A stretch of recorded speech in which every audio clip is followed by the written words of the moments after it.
नमस्कार। अथ माघ मास कथा 16वां अध्याय आरंभ। प्रयागराज के संगम स्नान की महिमा बतलाते हुए राजपुरोहित ने कंचन मालिनी से कहा, हे सुंदरी, प्राचीन काल में एक बार महर्षि गौतम की पत्नी अहिल्या को देखकर देवराज इंद्र काम के वशीभूत हो गए। तब उन्होंने ऋषि गौतम का रूप धारण कर ऋषि पत्नी के साथ दुराचार किया। इंद्र का छल ज्ञात होते ही ऋषि पत्नी ने उन्हें शाप दे दिया। शाप से इंद्र का शरीर सहस्रों योनियों से आच्छादित हो गया। अपनी दुर्गति देखकर इंद्र स्वयं एक स्थान पर छिप गए।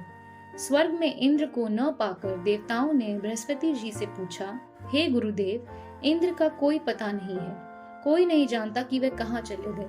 बृहस्पति जी ने ज्ञान दृष्टि से देखने के बाद देवताओं से कहा, इंद्र ने बिना विचारे जो पाप किया है, इस समय वे उसी का फल भोग रहे हैं। मुझे ज्ञात है कि इस समय वे कहाँ हैं। नीति और धर्म का त्याग करने वाले इंद्र की तरह भयानक दुख भोगते हैं। इसके बाद बृहस्पति जी इंद्र के पास पहुँचे तो इंद्र ने उनके चरण स्पर्श कर कहा, हे गुरुदेव, मेरी रक्षा करो तथा मेरे पाप का प्रायश्चित तथा इस कुरूपता के निवारण का कोई उपाय बतलाइए।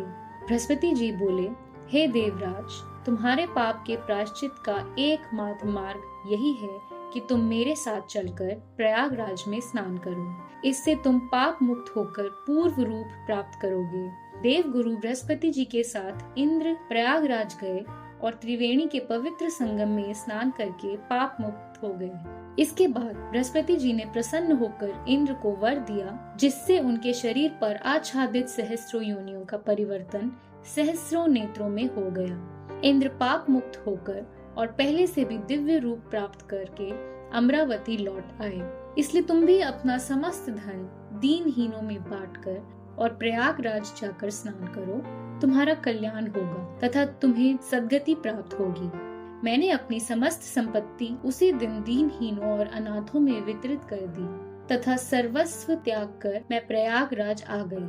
संगम जल में मात्र 3 दिन स्नान करने से मेरे समस्त पाप नष्ट हो गए। शेष 27 दिनों के स्नान पुण्य के फल स्वरूप मुझे देव योनि प्राप्त हुई। अब मैं देवी भगवती पार्वती के सखी बनकर कैलाश पर्वत पर क्रीड़ा करती हुई रह रही हूँ। प्रयाग में माघ स्नान के फल से मुझे अपने पूर्व जीवन का वृतांत भी याद है। अतएव प्रयागराज के पवित्र स्नान के महात्म को स्मरण कर मैं प्रतिवर्ष माघ के महीने में स्नान करने वहीं जाती हूँ। इति श्री पद्म पुराणे माघ महात्म्य 16वां अध्याय संपूर्ण। भगवान विष्णु की जय। धन्यवाद।